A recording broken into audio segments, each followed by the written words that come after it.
Hello everyone, welcome back to my channel. मैं doctor Ranjana Gupta आज BSc third year की series में जो टॉपिक डिस्कस कर रही हूँ that is muscle contraction. Muscle contraction, इससे पहले मैं मसल के स्ट्रक्चर के बारे में बात कर चुकी हूँ, तो प्लीज़ मैं आपसे ये रिक्वेस्ट करूँगी कि आप इस टॉपिक को कंटिन्यू करने से पहले जो मसल स्ट्रक्चर से रिलेटेड वीडियोज़ हैं उनको ज़रूर देखें, तो आपको ये टॉपिक बहुत अच्छे से समझ में आएगा। Let's begin today's topic, muscle contraction. Muscle structure वगैरह हम पहले डिस्कस कर चुके हैं, तो आज हम उसके कॉन्ट्रैक्शन मीन्स मांसपेशीय संकुचन और शिथिलन जो हैं वो कैसे होते हैं उसके बारे में आज बात करेंगे। तो सबसे पहले ज़रूरी है उसके लिए हमारा ये समझना कि जो मसल्स हैं वो किस तरह से एक्ट करती हैं। स्ट्रक्चर हम पहले डिस्कस कर ही चुके हैं, तो मैंने यहाँ पर जो स्ट्रक्चर बनाया है ये पूरी एक मोटर यूनिट है। मोटर यूनिट के अंदर जो हमारे शामिल होता है या जो इंक्लूड है दैट इज़ एक मसल सेल। मसल सेल्स जो है वो एक से ज़्यादा हो सकती है, but motor neuron, single motor neuron हम उसे कहते हैं। न्यूरॉन्स दो टाइप के होते हैं, मीन्स एक सेंसरी न्यूरॉन और एक मोटर न्यूरॉन। मीन्स जो सेंसेस को ब्रेन तक पहुंचाने का काम करते हैं वो होते हैं हमारे सेंसरी न्यूरॉन, और जो उसके रेस्पॉन्स को लेके आते हैं जो है वो हमारी रेस्पॉन्डिंग साइट है वहाँ तक, उनको हम बोलते हैं मोटर न्यूरॉन। तो यहाँ पर ये मैंने एक मोटर न्यूरॉन ड्रॉ किया है और यहाँ पर ये एक मायोफाइब्रिल या स्केलेटल मसल है उसको ड्रॉ किया है। उसके अंदर मैंने ये मायोफाइब्रिल दिखाया है, और बहुत सारे मायोफाइब्रिल्स होते हैं जो कि कलेक्टिवली वर्क करते हैं। तो हमारी बॉडी के अंदर किस तरह से ये अपना रिएक्शन शो करते हैं या किस तरह से रेस्पॉन्ड करते हैं उसके बारे में मैं आपको यहाँ बता रही हूँ।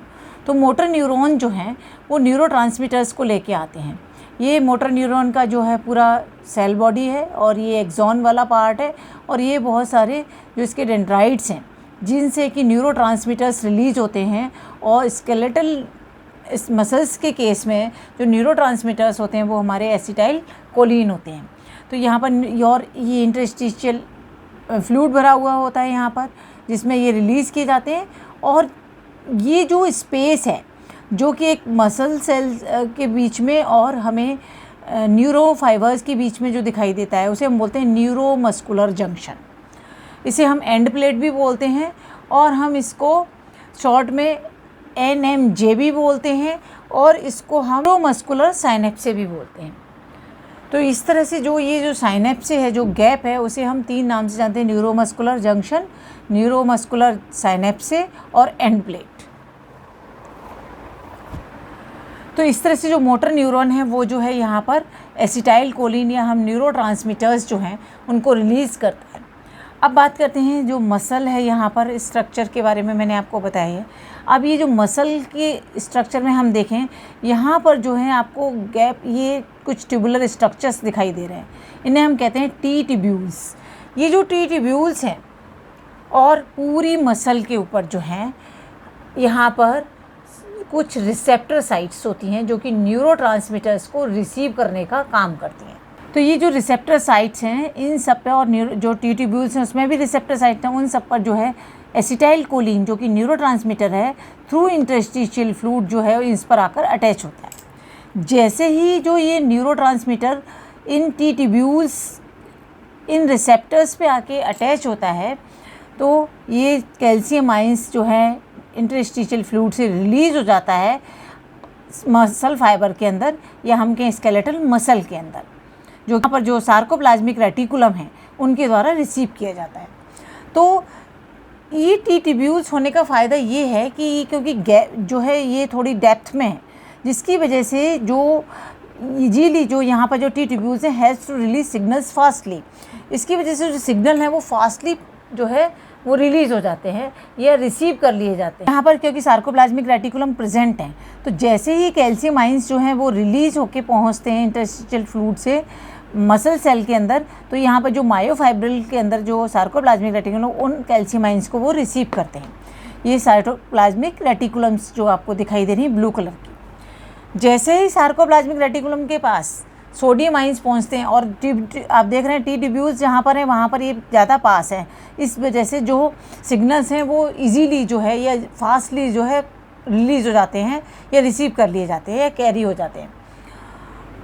वैसे ही जो सार्कोप्लाज्मिक रेटिकुलम बहुत सारा कैल्शियम जो है वो रिलीज़ कर देते हैं, और उस कैल्शियम आइंस को जो है वो जो मायोफाइब्रिल्स हैं उनकी जो ट्रोपोनिन है वो उसको रिसीव कर लेते हैं। तो जो न्यूरोट्रांसमीटर्स वहाँ से जो रिलीज़ हुए, तो वहाँ से न्यूरोट्रांसमीटर जैसे ही रिलीज हुए वहाँ से इंटरस्टिशियल फ्लूइड से बहुत सारा सोडियम आइंस जो हैं वो एंटर करे स्केलेटल मसल के अंदर, और वहाँ पर जो मायोफाइब्रिल्स थे उनके अंदर जो सार्कोप्लाज्मिक रेटिकुलम है उन्होंने उस जैसे ही सोडियम आइंस को रिसीव किया उन्होंने अपने अंदर से बहुत सारा कैल्शियम आइन जो है वो रिलीज़ कर दिया।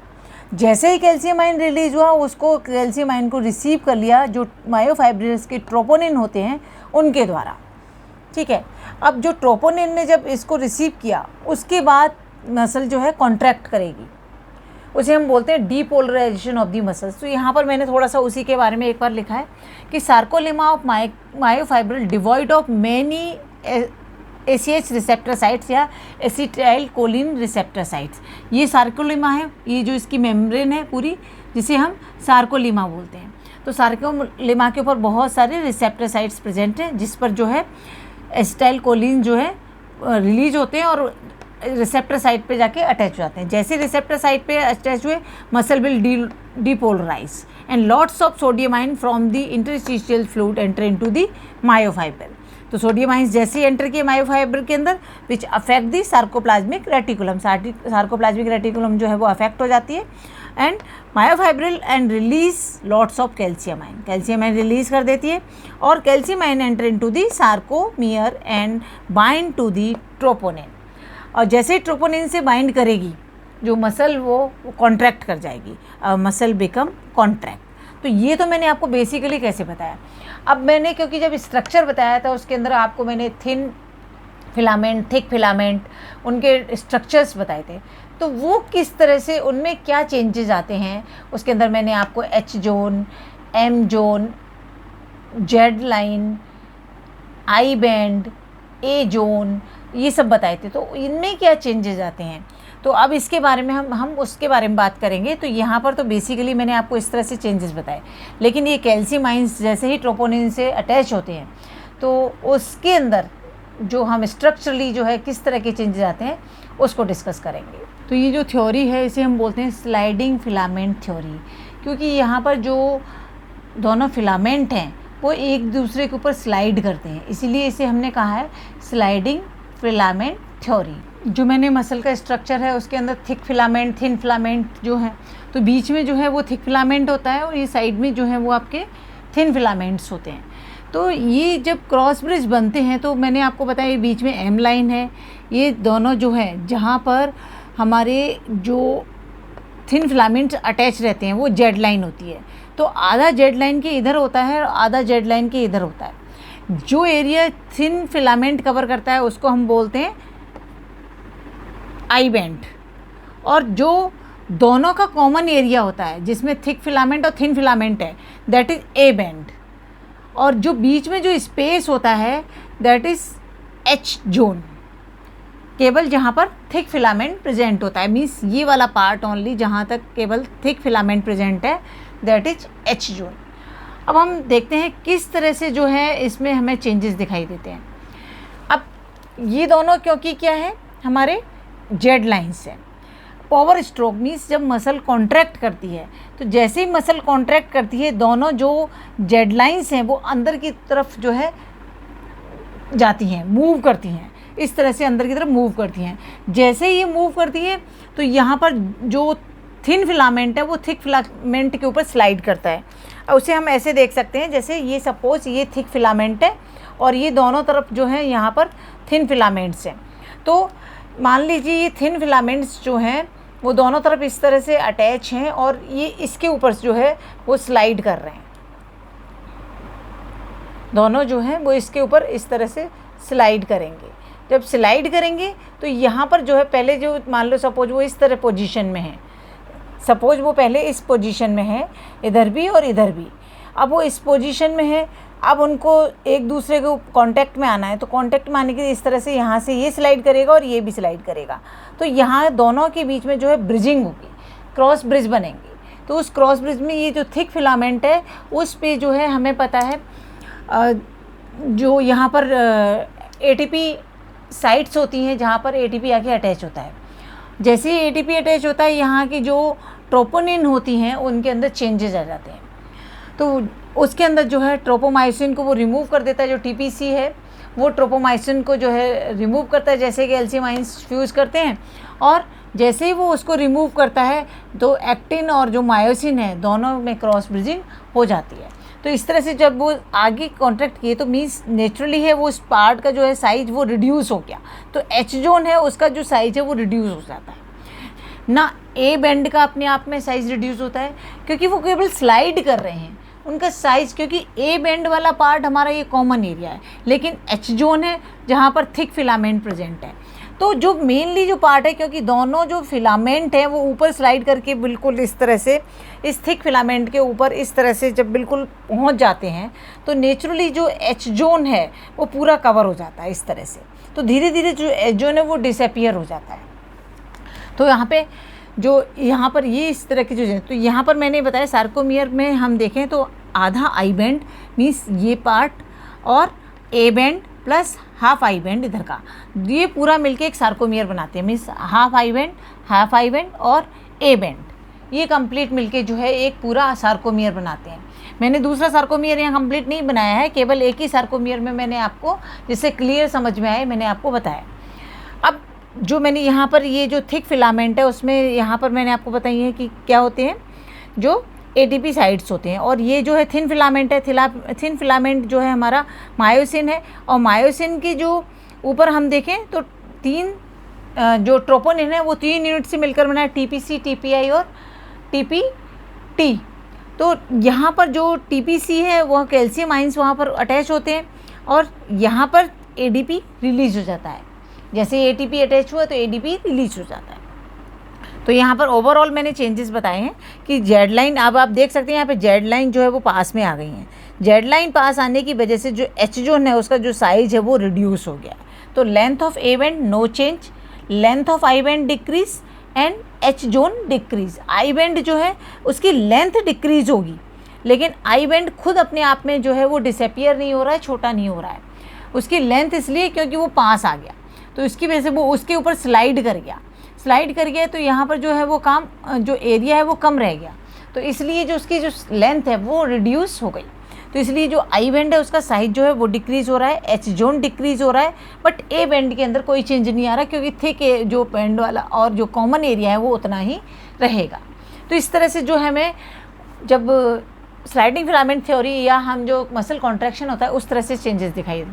तो यहाँ पर मैंने आपको जैसे वहाँ बताया था कि when calcium ions fused with TPC, mean जैसे ही कैल्शियम आयंस टीपीसी के साथ, जैसे ही कैल्शियम आयंस जो है ट्रोपोनिन की जो यूनिट कैल्शियम जहाँ पर अटैच होता है उससे जाके अटैच होता है तो troponin change its shape and remove tropomyosin by the use of ATP. Myosin head and actin form cross bridge. तो ये मायोसिन जो है और एक्टिन दोनों, जो मायोसिन के हेड्स और एक्टिन मिलके क्रॉस ब्रिज बना लेते हैं। यहाँ पर ये जो है क्रॉस ब्रिजेस आपको दिखाई दे रहे हैं। Z line moves inside, Z line जो है वो अंदर की तरफ मूव कर जाती है और size of sarcomere reduced gradually, जिसकी वजह से साइज जो है सार्कोमियर का वो रिड्यूस होता है और फाइनली एच जोन जो है वो पूरी तरह से डिसअपीयर हो जाता है। तो इस तरह से जो मसल है उसका डिपोलराइजेशन होता है, या हम कहते हैं मसल जो है वो कॉन्ट्रैक्ट करती है। अब देखेंगे हम जब मसल रिलैक्स करती है तो फिर वो किस तरह से वापस से उसके अंदर चेंजेस आते हैं। नाउ मसल रिलैक्सेशन, जो मसल्स जो हैं वो कैसे रिलैक्स करती हैं या अपनी नॉर्मल पोजीशन में कैसे आती हैं। तो जैसे कि आपने देखा कि अभी हमने कॉन्ट्रैक्शन में देखा था, मसल्स जो है वो जब दोनों थिक और थिन फिलामेंट्स जो हैं, स्लाइडिंग मीन्स थिक फिलामेंट के अंदर तो थिक फिलामेंट में कोई चेंज नहीं आता, लेकिन थिन फिलामेंट जो है वो स्लाइड करते हैं। जैसे कि अभी मैंने आपको बताए थे कि जैसे ये 2 फिलामेंट हैं और ये जो है थिक फिलामेंट बीच में और उसके ऊपर इस तरह से वो स्लाइड करते हुए आते हैं जब कॉन्ट्रैक्ट। लेकिन जब रिलैक्स करेगी तो ये वापस जो है अपनी नॉर्मल पोजीशन में जाएंगे, इस तरह से जो है वो मूव कर एक दूसरे से दूर चले जाएंगे, तब जो है मसल जो है वो रिलैक्स करेगी और जो क्रॉस ब्रिजेस हैं वो ब्रेक डाउन हो जाएंगे। तो यहाँ पर आप देख सकते हैं पहले जो थिन फिलामेंट्स आगे की ओर थे और अब वो दूर हटते जा रहे हैं, मूव करते हैं। तो जेड लाइन जो है वो अपनी नॉर्मल पोजीशन पर आएगी, जिसकी वजह से वो एरिया जो वापस से जो सार्कोमियर है उसका साइज जो है वो नॉर्मल होता चला जाएगा और थिक फिलामेंट जो है अपने पूरे एरिया में दिखाई देंगे और थिन फिलामेंट जो है वो उससे थोड़ा अपना पूरा एरिया कवर कर लेंगे। तो इस तरह से हम देखें तो यहाँ पर वापस से जो कैल्शियम आयंस हैं वो रिलीज़ होंगे फ्रॉम द टीपीसी और जो ब्रिजेस हैं वो टूटना शुरू हो जाएंगे, ब्रेक डाउन हो जाएगा और एटीपी रिलीज़ हो जाएगा। तो इस तरह से हम ओवरऑल चेंजेस देखें तो जेड लाइन जो है वो वापस से अपनी नॉर्मल पोजीशन पे आ रही है, मींस वो अब पहले से दूर इस तरह से मूव कर गई और ये जो एरिया है एच जोन वो वापस से अपना नॉर्मल हमें दिखाई देने लगा। पूरा एरिया ये थिक फिलामेंट वाला एरिया पूरा हमें क्लियर दिख रहा है और यहाँ पर थिन फिलामेंट जो है वो अपने उससे काफ़ी दूर जा चुके हैं। तो इस तरह से जो है मसल जो है वो हमें रिलैक्सिंग कंडीशन में दिखाई देती है। तो यदि हम उसमें देखें तो relaxation of muscles neuron stops to release transmitters, जो न्यूरो ट्रांसमीटर्स हैं उनको स्टॉप कर देता है रिलीज़ करना। तो ACH esterase break down, ACH उसको ब्रेक डाउन कर देता है, टर्न्स इनटू न्यूरॉन अगेन और वापस से न्यूरॉन के अंदर भेज देता है और मसल जो है वो रिलैक्स हो जाती है। मीन्स रिसेप्टर साइड तक जो है न्यूरोट्रांसमीटर वो पहुंचते ही नहीं है। दैट इज़ जो कैल्शियम आयन है वो रिलीज़ हो जाएंगे from the myofibrils attach to the sarcoplasmic reticulum और जैसे ही वो सार्कोप्लाज्मिक रेटिकुलम से जो कैल्शियम आयन वापस से अटैच होंगे जो कि पहले सोडियम आयंस के पहुंचने पर रिलीज हुए थे, अब वो अटैच होंगे तो जो सोडियम आयंस है वो रिलीज होकर वापस से इंटरस्टिशियल फ्लूइड है उसमें रिलीज हो जाएंगे और जो मसल है वो पूरी तरह से रिलैक्स हो जाएगी और इसको हम बोलते हैं रीपोलराइजेशन ऑफ मसल। पहले डीपोलराइजेशन देन रीपोलराइजेशन। अब हम देखेंगे इसकी समरी। ओवरऑल जो प्रोसेस थी वो किस तरह से हमने उसको एक समराइज़ करके आपको यहाँ बताया। यदि हम कॉन्ट्रैक्शन में देखें तो सबसे पहले अराइवल ऑफ इम्पल्स, जो न्यूरोट्रांसमीटर्स हैं उसके थ्रू जो हमें न्यूरॉन के थ्रू न्यूरोट्रांसमीटर रिलीज होकर जो इम्पल्स जो है वो मायोफाइब्रिस तक पहुँचते हैं। वहाँ पर जब पहुँचते हैं तो जो मसल है वो डिपोलराइज हो जाती है, मीन्स मसल कॉन्ट्रैक्ट करती है। फिर एक्टिवेशन ऑफ ATPase जो है वो एक्टिवेट हो जाता है, ATPase एंजाइम जो है वो एक्टिवेट हो जाता है और जो ATP जो है वो ADP में कन्वर्ट हो जाता है। अब जब मसल रिलैक्स करती है तो रिलैक्स करने के लिए एक्जॉस्टेशन ऑफ नर्व इम्पल्स जो है वो आगे कैरी नहीं होते, मीन्स न्यूरोट्रांसमीटर्स जो हैं वो रिलीज़ नहीं होते हैं। जब रिलीज़ नहीं होते हैं तो जो कैल्शियम आयन जो मायोफाइब्रिल तक पहुंचा था फ्रॉम दी सार्कोप्लाज्मिक रेटिकुलम वो रिलीज़ हो जाता है।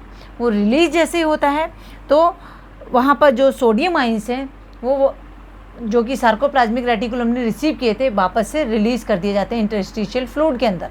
जब इंटरस्टिशियल फ्लूइड के अंदर जैसे ही वो रिलीज़ किए जाते हैं तो मसल जो है वो रिपोलराइज हो जाती है, मीन्स रिलैक्स कर जाती है और दैट इज़ और जो ATPase है वो इनहिबिट हो जाता है, उसकी सिंथेसिस रुक जाती है और वापस से ATP जो है फॉर्म हो जाता है, ADP जो है वापस से वो ATP में कन्वर्ट हो जाता है। इस तरह से जो दोनों प्रोसेस हैं जो साइमल्टेनियसली चलती हैं, means contraction and relaxation of the muscle, तो वो ये प्रोसेस जो है वो इस तरह से जो है वो कंप्लीट होती है। तो आपको ध्यान रखना है जब मसल कॉन्ट्रैक्ट करती है तो उस प्रोसेस को हम बोलते हैं डीपोलराइजेशन और जब मसल रिलैक्स करती है तो उसे हम बोलते हैं रीपोलराइजेशन। री और री से आप याद रख सकते हैं कि रीपोलराइजेशन मीन्स रिलैक्स होना और डीपोलराइजेशन मीन्स कॉन्ट्रैक्ट करना।